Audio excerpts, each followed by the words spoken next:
Hello everyone, welcome to our monthly InfoSec seminar. Before we start, I have great news to share with you. Our InfoSec seminar organizer, Sean Thompson, received today an award in teaching. Congratulations, Sean Thompson, for Q Excellence Award in Teaching for Sessional Instructors. So, thank you, Ashton.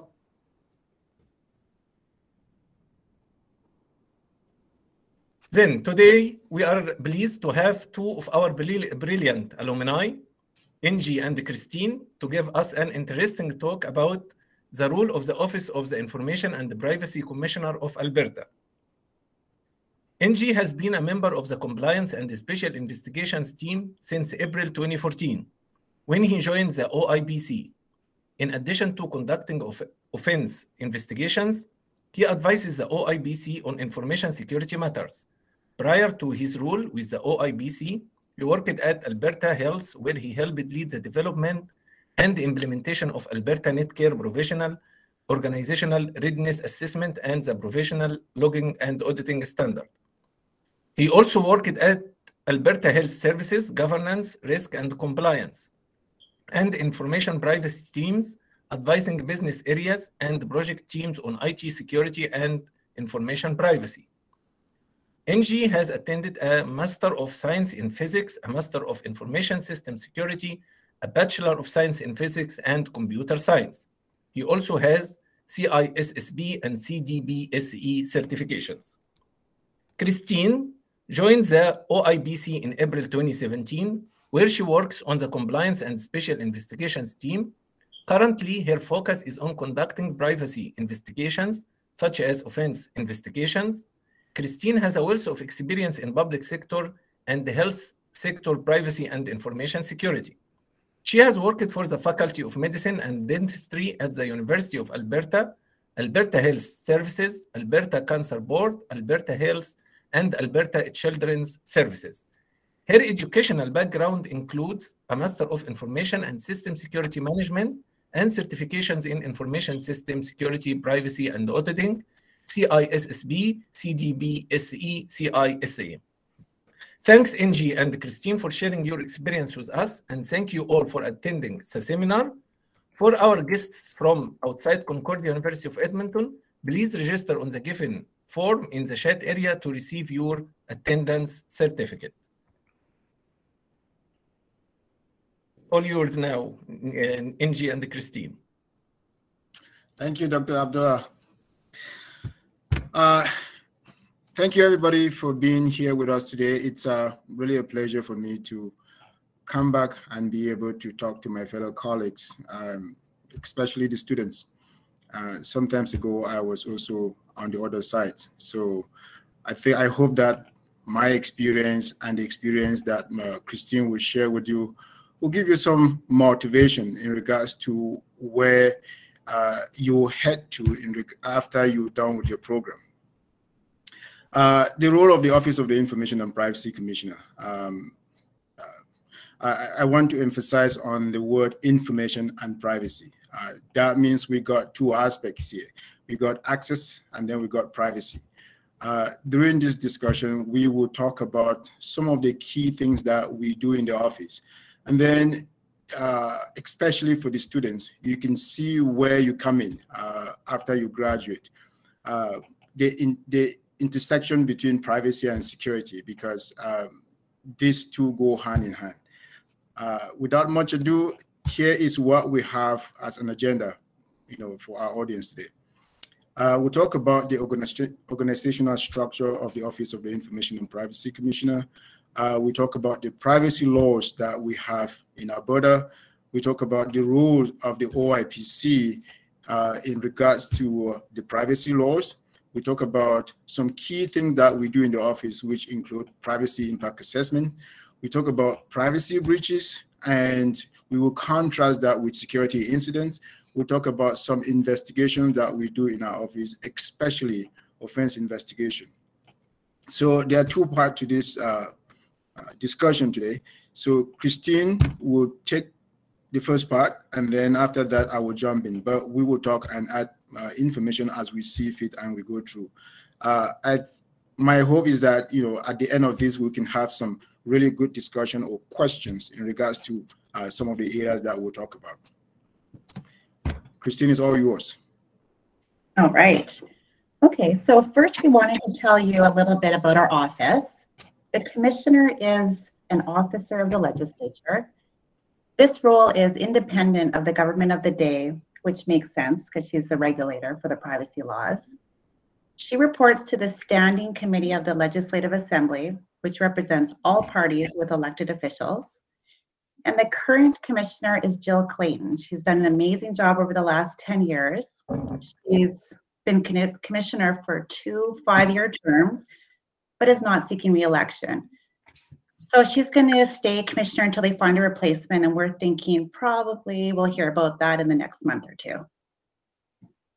Okay. Just to add to what Christine just said, we are not the only officer of the legislature. There are other officers of the legislature, which include the Office of the Auditor General, the Child and Youth Advocates, the Ethics Commissioner, the Chief Electoral Officer, and even the Public Interest Commissioner. So we're just one of many officers of the legislature.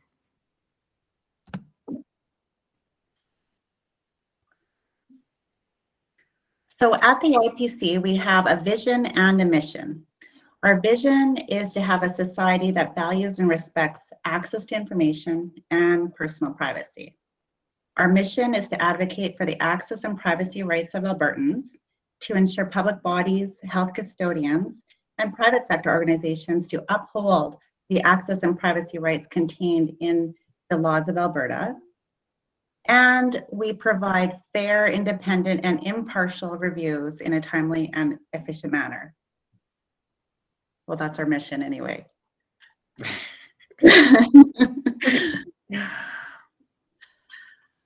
Our office is structured into 5 different areas.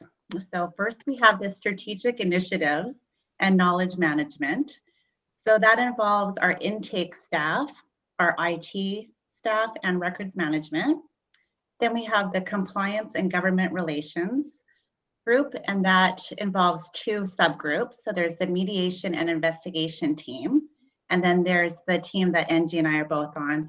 So that's the compliance and special investigation. Then we have the adjudication group, legal services, and special projects and investigation. There's about 40 people in our office, and that's separated into 2 offices, one in Calgary, one in Edmonton. And some of these groups are pretty small, like there's only 1 or 2 people on it. So we're a small group. So at the beginning, I did talk about the access to information piece of what we do, and then the privacy piece. So mediation and investigation deal predominantly with access to information. So if you submit an access request to, say, the university to obtain information about yourself, and you are not satisfied with the response that the university provides to you, you can complain to our office.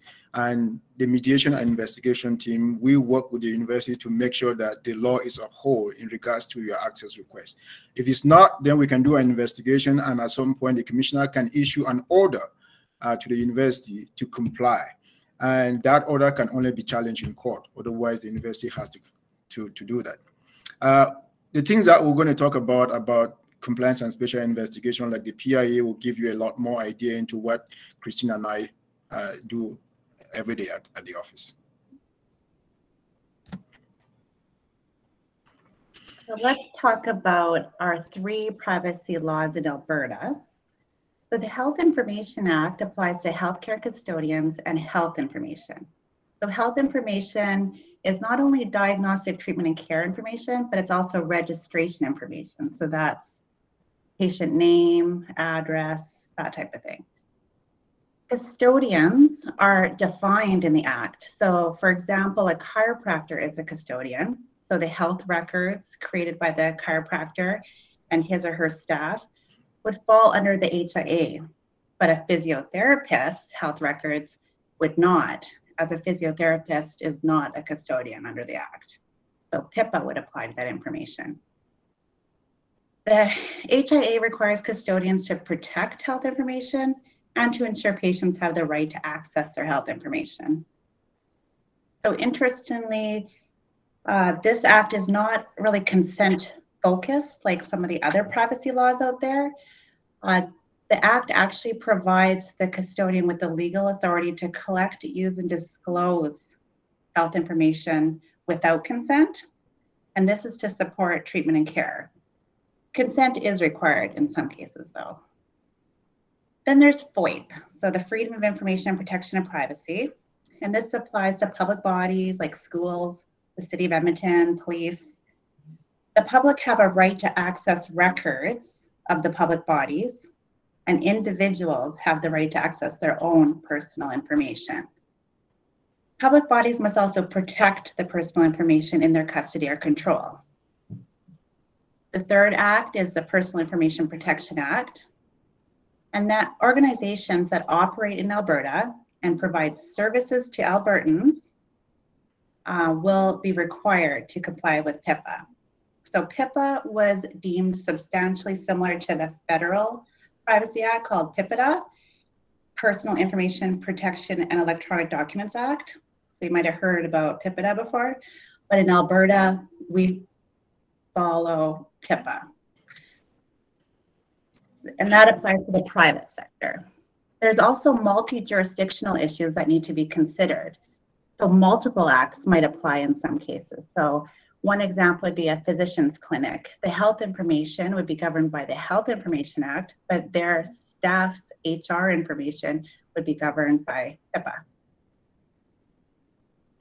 So just to add to what Christine has just said, everything we do in the office, so it's around these three laws. These are the laws that govern the job that we do in our office. And somebody may be asking, how does this relate to information security in any way?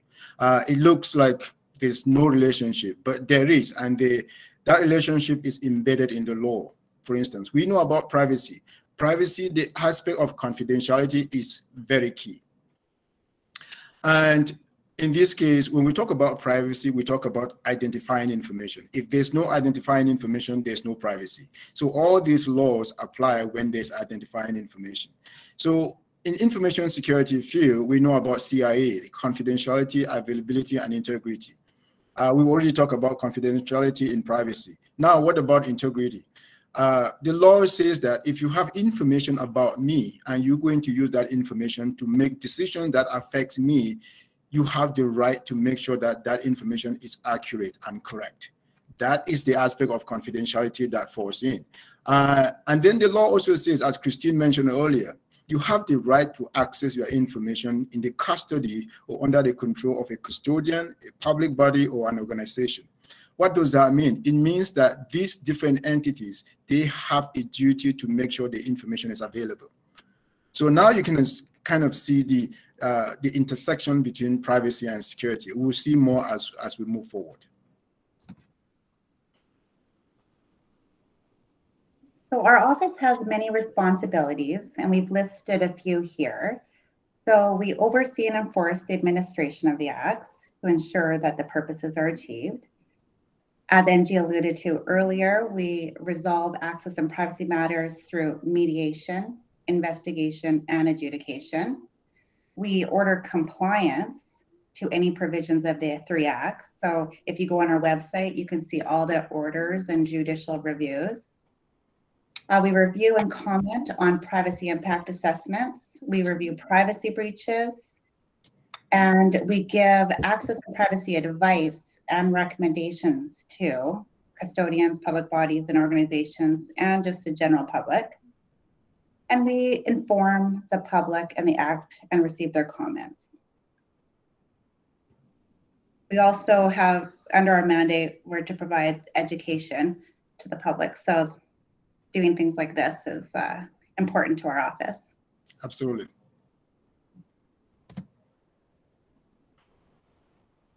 Okay, so let's talk about privacy impact assessment. So a PIA, as we like to refer to it as, is basically a risk assessment that looks at how information is protected and assesses how the information flows related to the system or the practice complies with privacy legislation. So PIAs are a proactive approach to protect personal and health information which hopefully will prevent breaches from occurring. Many system developers are using privacy by design principles, so should already have controls in place to support privacy law compliance. However, as we see quite often in our office, not all systems will have adequate privacy or security safeguards. So we always try to recommend that before choosing a system to implement, review the PIA requirements guideline and do an assessment and pick one that will be compliant with Alberta's privacy legislation.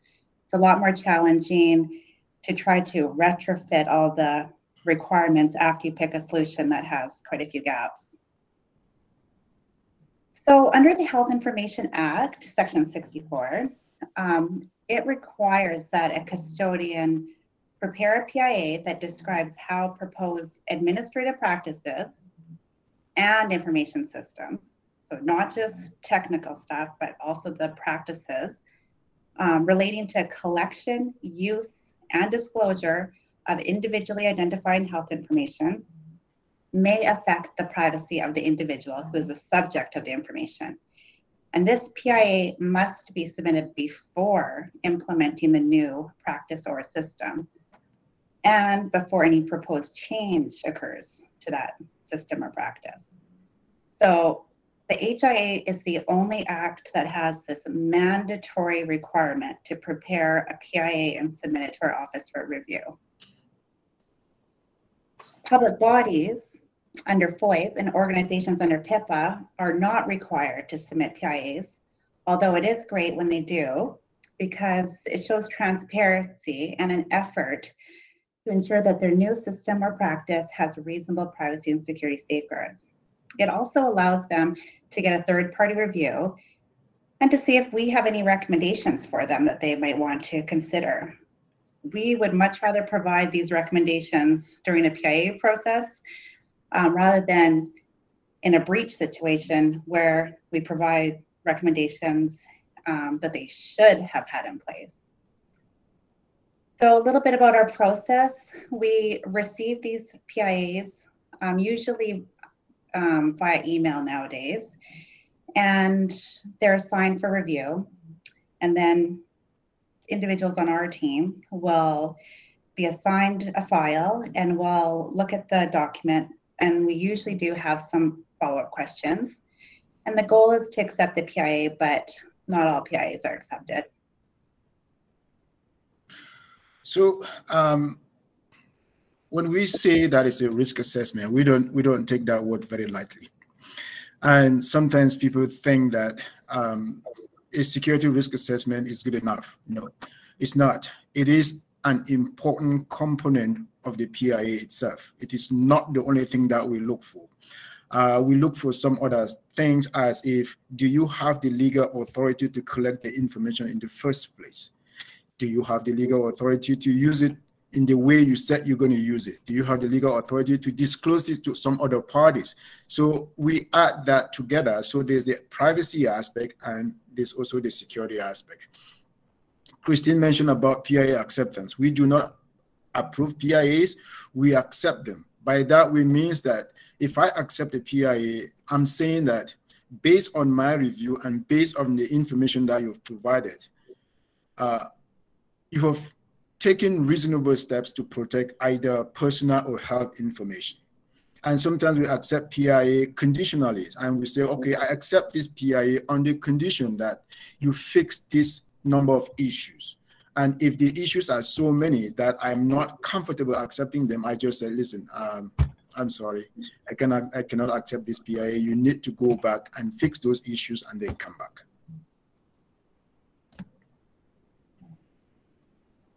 So we do get a significant amount of PIAs to our office every year, and the numbers just go up and up. So there were 1,363 PIAs accepted by our office in 2020-2021, and that's a 32% increase from the previous fiscal year. There was a 31% increase of opened PIAs from the previous year and an increase of 42% of closed PIAs from the previous year. So we're getting a lot more PIAs, and getting through them and trying to close them. And nearly all accepted PIAs are coming from healthcare custodians, 98% actually. So that equals 1,341 last year came from healthcare custodians. One of the main reasons why we get more health-related PIA than FOIP or PIPA is because, as Christine mentioned earlier, it is mandatory under HIA to submit PIAs, and under FOIP and PIPA is not. But we have organizations that comes to us in good faith and say, hey, listen, we are doing this project. What can we do to make sure that the privacy of individuals and good controls are in place and are considered? So we recommend that they do PIAs, and that's why we have this, very big disparity in terms of the number of PIAs we get for the different legislations.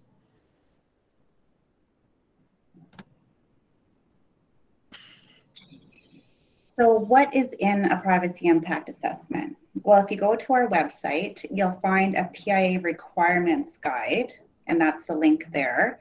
And that will describe exactly what we expect to see when a PIA is submitted to our office. And this is the general structure of a PIA.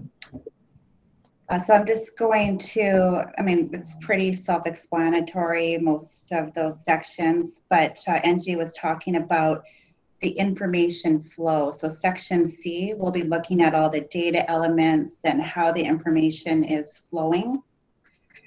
So for example, is the custodian collecting information from a patient, and then the vendor is getting access to the information in order to provide IT services. All of these flows we're looking at and making sure there's appropriate controls in place. Then section D, you'll probably be most interested in. This is where Angie was talking about risk assessment and risk mitigation. We're looking for like a risk assessment table, actually, access roles table, and a lot of detail around the security controls. So we're looking at administrative controls, technical and physical controls in this area. And then section E is privacy policies for the organization, the vendor, specific ones to that program or product. So depending on the environment, PIAs may be completed by a group of individuals or just one person, such as in a small clinic, it could be just one person doing it. But it's really nice to be able to have a group where you have, like, say, someone from legal, privacy, IT security, all helping out on this, because it can be a fairly overwhelming document to prepare.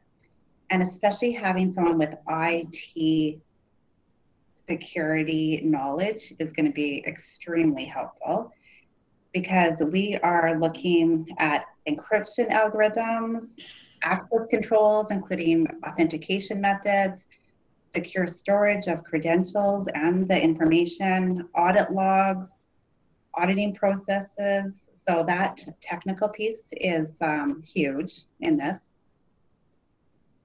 And yeah, Angie, did you have anything to add? The only thing I have to add, Christine, is that when we pick up a PIA, we can tell whether somebody had the right knowledge to do a PIA versus not the right knowledge to do a PIA, whether that person was struggling or not, based on the content of the PIA.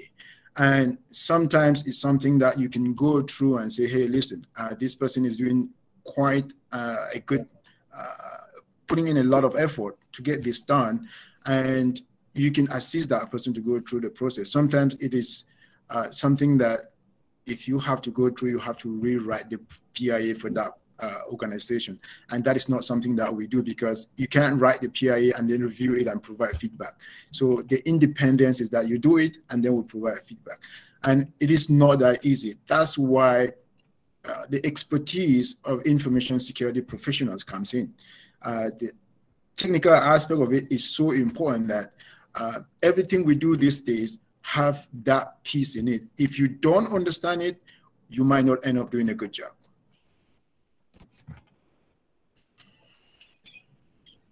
So you probably heard about the AB Trace Together app. So that was the Government of Alberta's contact tracing app that was implemented near the beginning of the COVID pandemic. And this AB Trace Together PIA was submitted by Alberta Health and endorsed by Alberta Health Services. And our office published a report on our PIA review. And we highlighted the app's purpose. So it wasn't just like notification of close contacts for COVID, but rather it was to support contact tracing, a program that's already been in place by Alberta Health and Alberta Health Services for years. So this was the first time we published a report, and we wanted to let the public know that we reviewed this app and this is what we found, and here's our recommendations, and we made it all public. So some of the positive components from our review included that Alberta Health had a consent-based approach to ensure there was clear agreement by the individual to participate. And like I said earlier, under the HIA, it's not really consent-focused. And in this case, actually consent was not required, but they really wanted just to be extra transparent and make sure people were agreeing to participate. So that was kind of over and above what they needed to do legally. They had limited collection of health or personal information when registering to use the app. So I say health or personal information because two laws were involved there. So HIA and FOIP, because they're a public body, Alberta Health and Alberta Health Services. And when they had people register to use the app, they were making it clear to them what the purpose was, and they were reducing the risk of secondary use. I mean, we were concerned that they might use this for quarantine enforcement, that type of thing, and they assured us they weren't. We also identified some issues, and we highlighted them in the report. I'm not going to talk about all of the details from the report, but I provided the link there. If anyone's interested, you just go to our website and you can find it as well. So on this slide here that Angie has up for me, I wanted to highlight some of the items from the PIA review that had a technical IT security focus and emphasize again how helpful it is to have someone with this IT security background when writing PIAs, but also reviewing PIAs, so working in our office. And so there was like, you know, the Bluetooth handshake component. Apple and Android devices, they actually have a few differences, like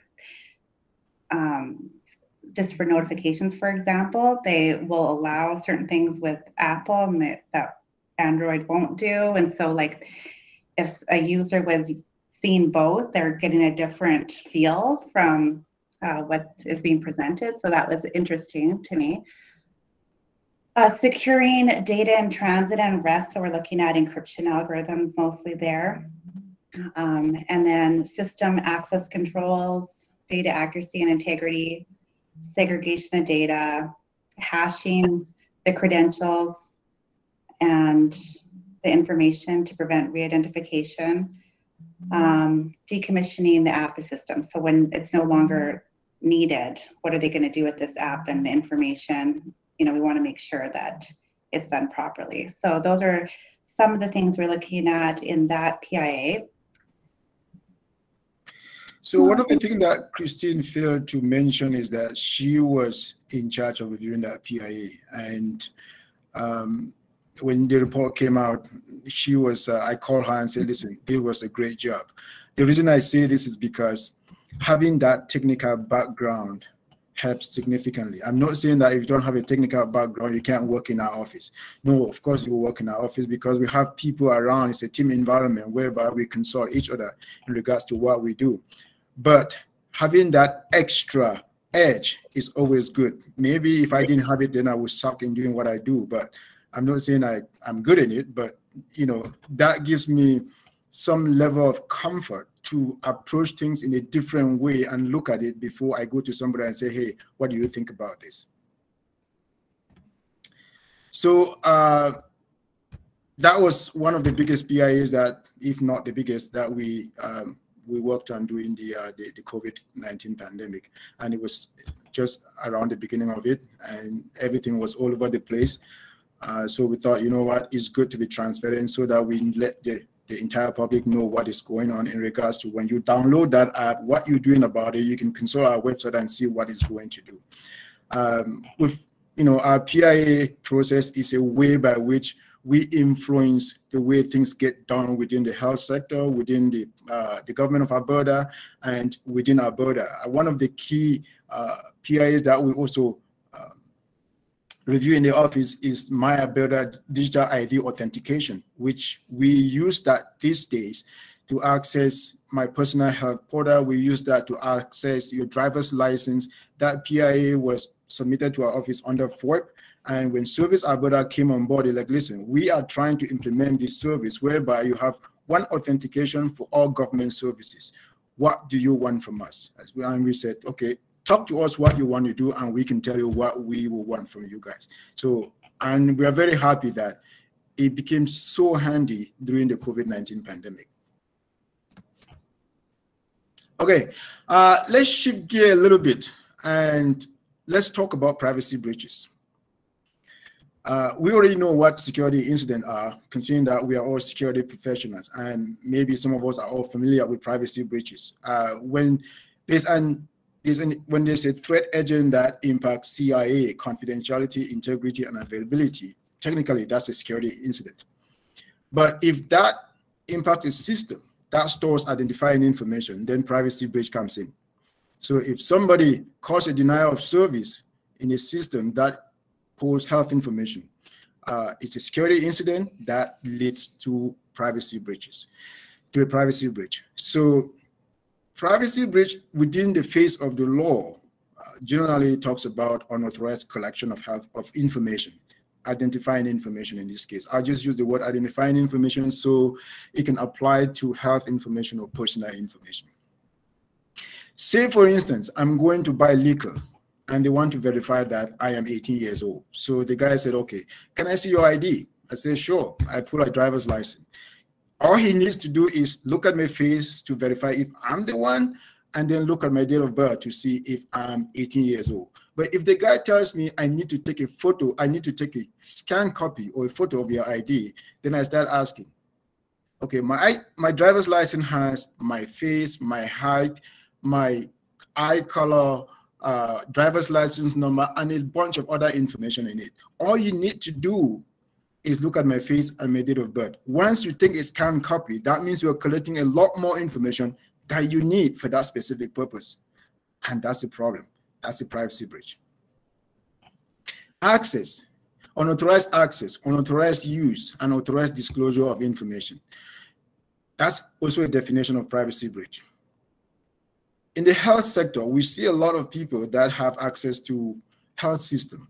They just go through that system and access information of people that they are not providing services. That will be unauthorized access. If you disclose it in a way that is not authorized by a law, that will be a privacy breach. But then if you lose that information, that's also a privacy breach. We have different requirements of a privacy breach under the 3 privacy laws. So reporting privacy breach to the OIPC is mandatory under PIPA and it's under HIA. And under PIPA, you report it once there's a risk of significant harm to the affected individual. And under HIA, it's more of if there's a risk of harm, whether it's significant or not, you need to report that breach to the Office of the Information and Privacy Commission. Under FOIP, there's no such requirements, but we do encourage public bodies to report privacy breaches to our office so we can work with them. We can help them to find out how best we can prevent this from happening in the future. And sometimes it's just about managing that privacy breach. So sometimes they don't know how to go about it. Say, okay, what happened? How are you going about it? Have you thought about this? And then in that way, because at that point, the most important thing is to ensure the victim of the privacy breach are well informed of what they need to do. Do they need to be notified? And if you did need to be notified, what are the risks to them? What can they do to minimize the risk that of the privacy breach to them? So we have a little bit of stats here. It might be a little bit old. The fiscal year is coming to a close, and very soon we're going to have a new stat. So between February 1st, 2020 and March 31st, 2021, under people, we had 377 reported privacy breaches to our office, and under the health sector law, 930. That's a lot. And under FOIP, 81. And the reason again is because FOIP, you don't have to. So there are so many of those privacy breaches that go unnotified to our office. So we don't have stats about that. But under HIA, because they have to, we have these high numbers. What can cause a privacy breach? We know some of us that have kept our eyes open, what is happening in Ukraine today, which is very tragic, also leads to other aspects, what we call the cyber warfare. Russian actors are very active during this wartime in Ukraine. There was the malware that they sent to Ukraine that wiped all the devices. Those are some of the things that we see. So those are ways by which system can be compromised.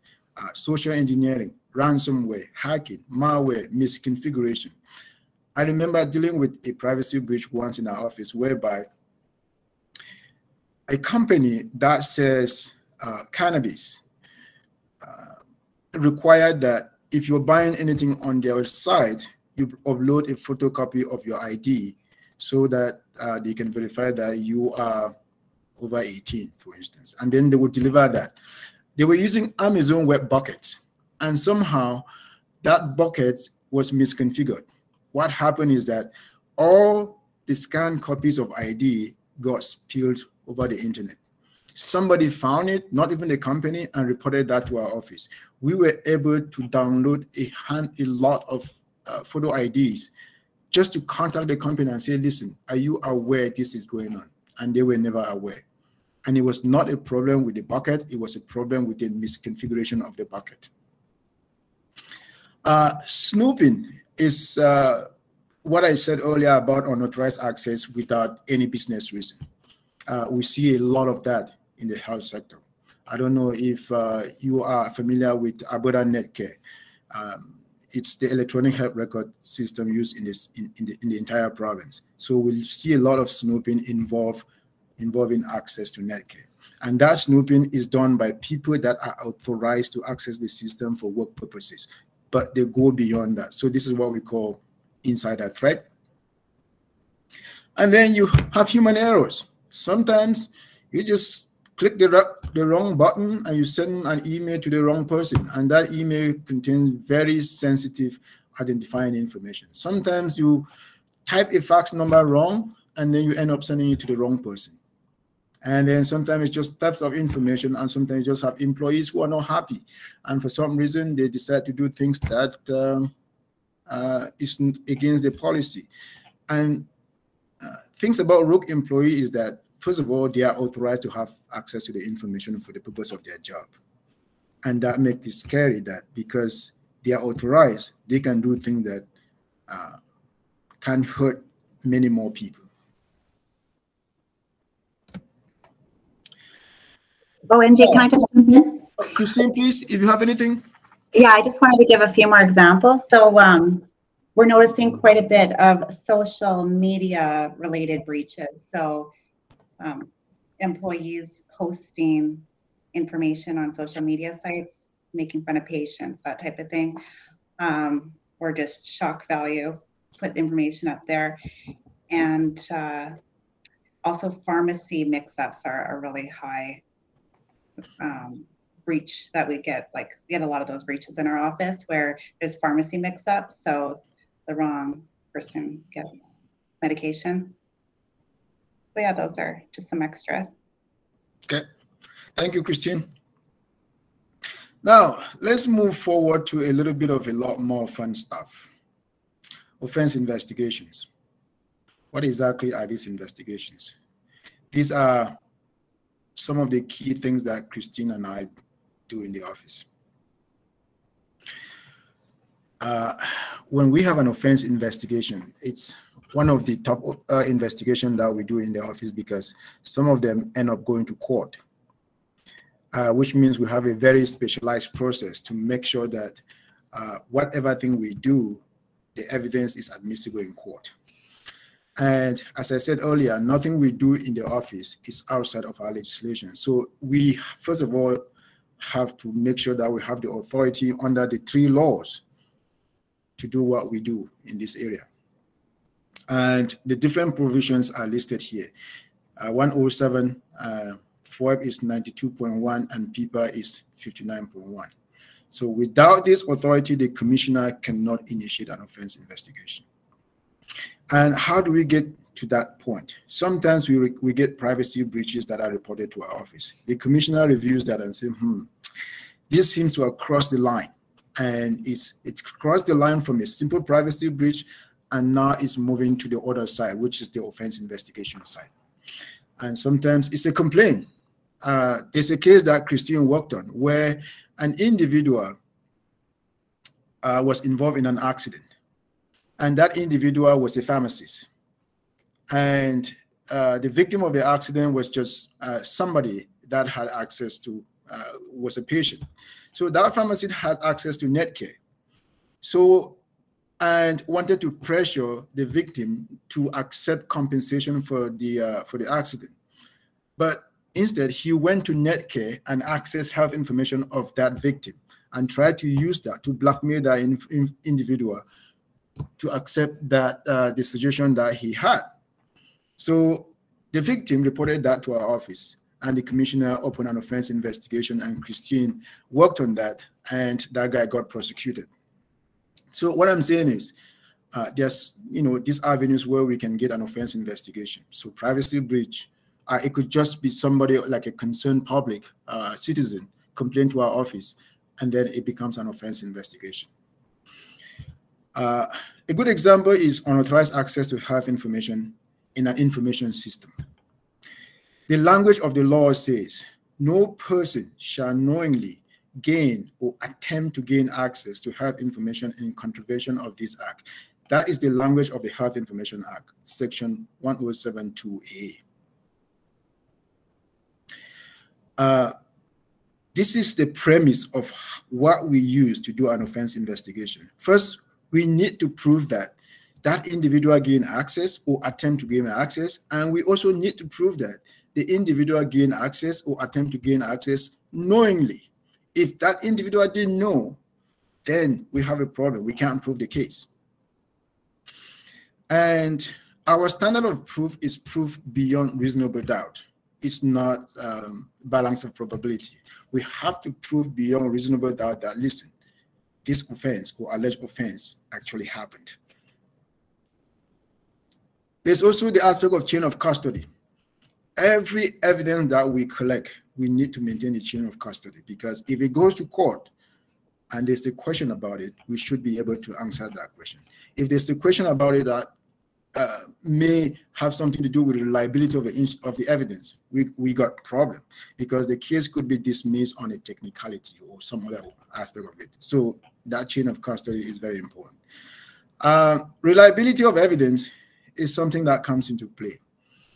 If I need access to audit logs of a system that is involved in authorized accesses, what we do is we make sure that if the log is being transmitted by email, it's encrypted. So we cannot see tomorrow that for some reason it was modified in transit before it got to me.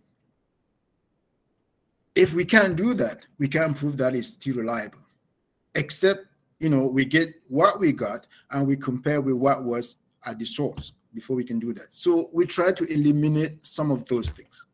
Christine, anything you have? I was just going to say that we can also conduct offense investigations against the custodian for not having reasonable safeguards in place. So that kind of ties back to the privacy impact assessments, where they want to make sure that they have all the controls in place to protect the personal information. That is absolutely correct. Thank you for that, Christine.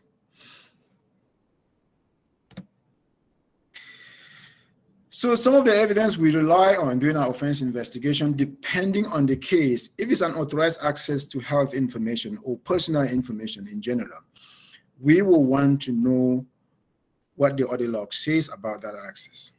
And this is so important that it ties with the authentication of the users of the system.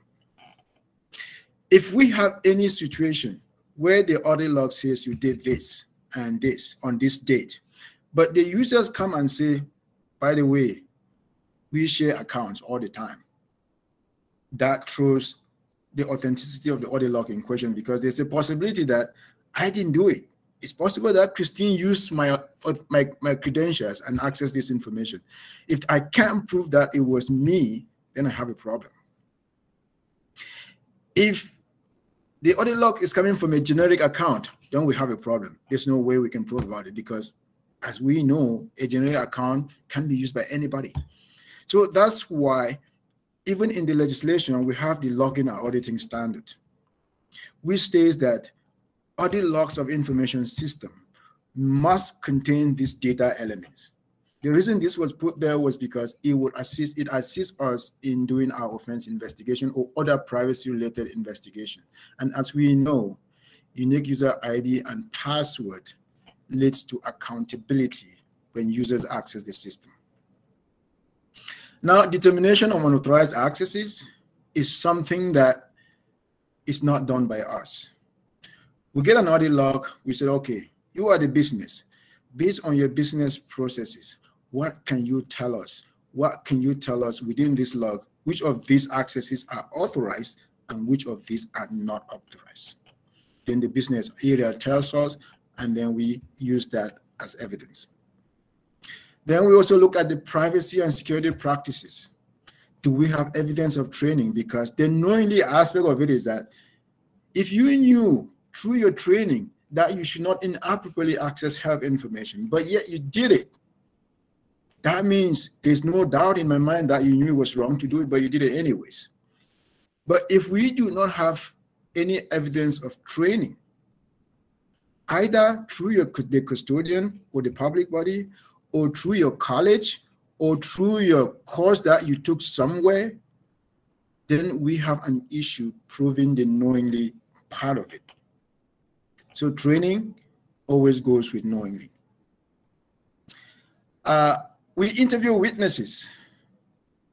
If people work in a unit, there's a common practice of what they do. People know things, and we talk to them and get their perspective about how things work within that unit. Get their perspective. If they took the same training as the person being accused, and they describe what the training says, if the person says, I don't understand the training, that's a whole different statement. Everybody's, if they say things that are consistent, but you're the only one with inconsistent story, that will not add up for you. So we select witnesses and we make sure that those witnesses are credible. If they are incredible witnesses, then we may have evidence that are reliable, are unreliable, and may not be admissible in court. The last person that we talk to is the person of interest, or you may call it the person that is being accused of the alleged offenses. And this is a very important part of the investigation. Under the Canadian Charters of Rights and Freedom, they have rights to silence. They don't have to talk to us. We can't force them to talk to us. If they accept to talk to us, we have to read their rights to them, their rights to silence, their right to having a lawyer. We have to let them know they understand this right. If after reading their right, they still want to talk to us, we talk to them. If they say they don't want to talk to us, it ends there. But that doesn't mean the investigation stops. We continue and submit what we have to the commissioner, who then provide that to the Crown if there's sufficient evidence that offenses were committed.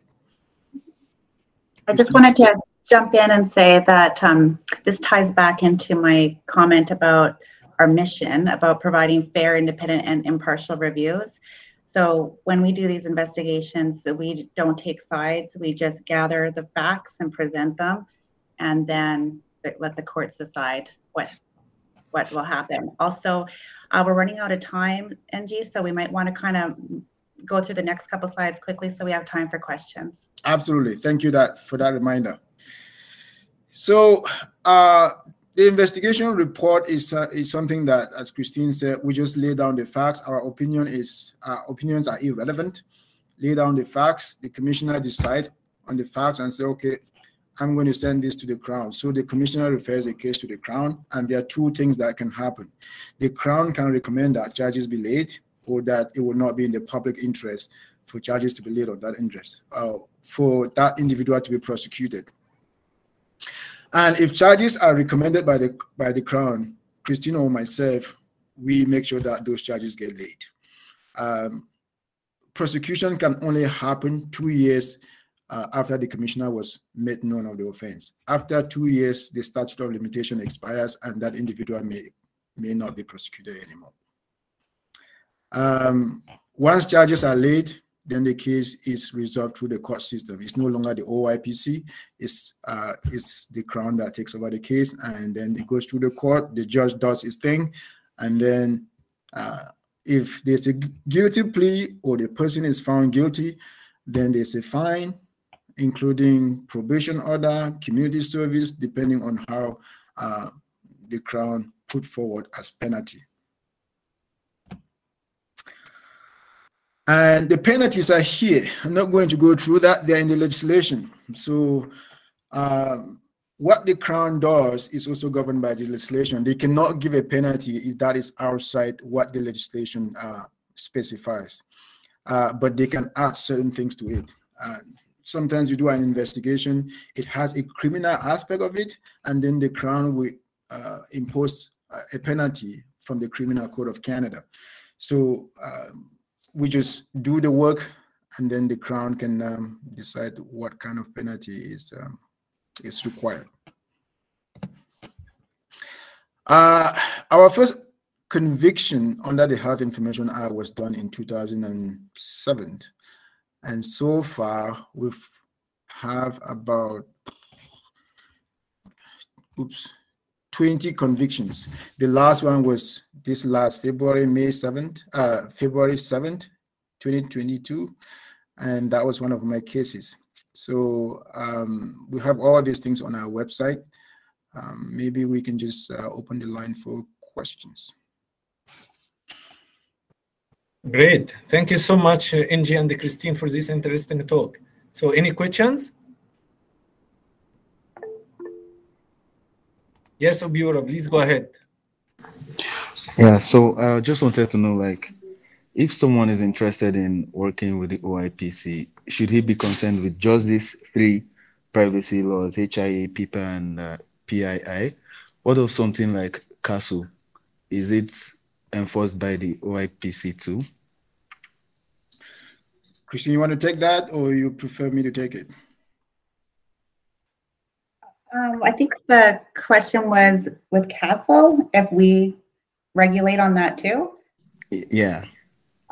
No, we don't. We might comment on it if it's something that's, you know, but we usually try to just stay within our jurisdiction. So we just try to focus on the 3 privacy laws, but we might just say, consider looking into this, and this, you know, that type of thing. Oh, okay. And sometimes we get cases that falls outside of our jurisdiction, and the commissioner would just say, this is not within my jurisdiction to deal with this matter. And I would end there. Okay. Gautam? Yes, please go ahead. So my question is HIA similar to HIPAA?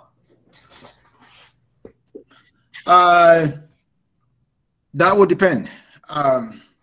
HIA is a separate law. HIPAA is an American thing. So this is Alberta based. But yes, in terms of health information, you could say that. But in terms of the different sections of the Act, they are completely different legislation, and their enforcements are different.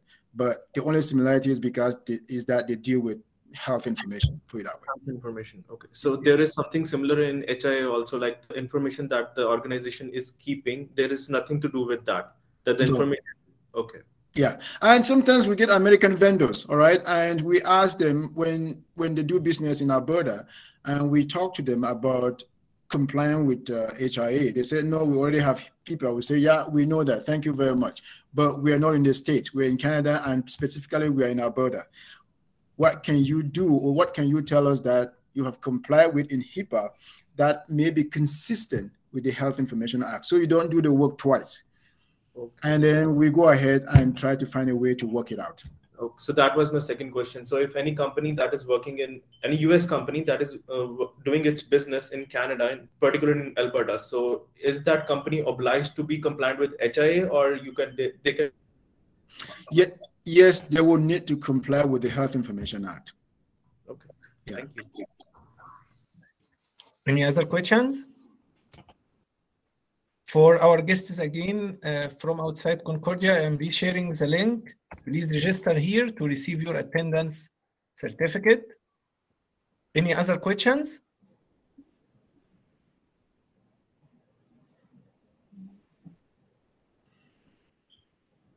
Any other questions?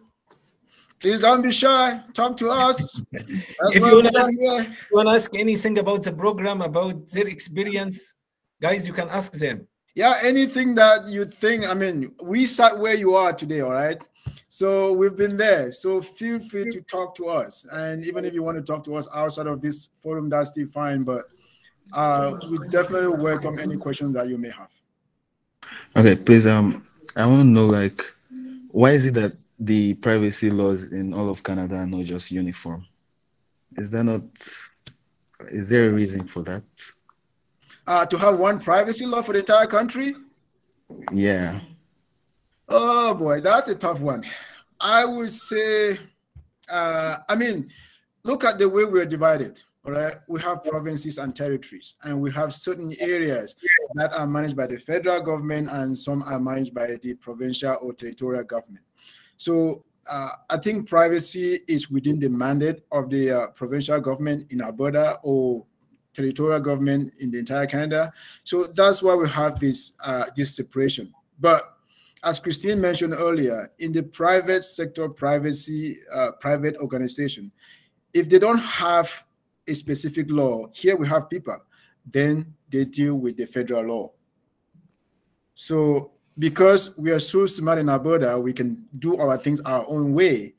We are able to have that law in place, and then we don't have to deal with the feds in that area. So I don't know if I can answer you that question, but that is all I know about that. I don't know, Christine, you have anything? No, but I do hear that it causes a lot of challenges that, you know, for people that are working in different areas and trying to comply with all these different laws. So it's a good question. It is a good question. And one thing I need to mention is that we have this understanding with other offices in the country where we can cooperate on certain things that is of common interest. One of the things we didn't talk about is some other investigation that we do in the office, which is one of the AI Clearview investigation that we do. It's an artificial intelligence company in the US that use social media to just scrape information and then sell that information to law enforcement. So our office, the Privacy Commissioner of Canada, and I think BC or Quebec, they work together in that investigation, and they issue one report. And if we even work with Australia and Great Britain, so it depends on what we are working on. Okay, great. So thank you so much, Angie and Christine, for your interesting talk. And thank you all for your participation. We will see you in our next InfoSec seminar on Thursday, April 7, 2022. Thank you, guys. Thank you. If you have any questions, reach out to us. We're here for you. We're here for everybody. Thank you.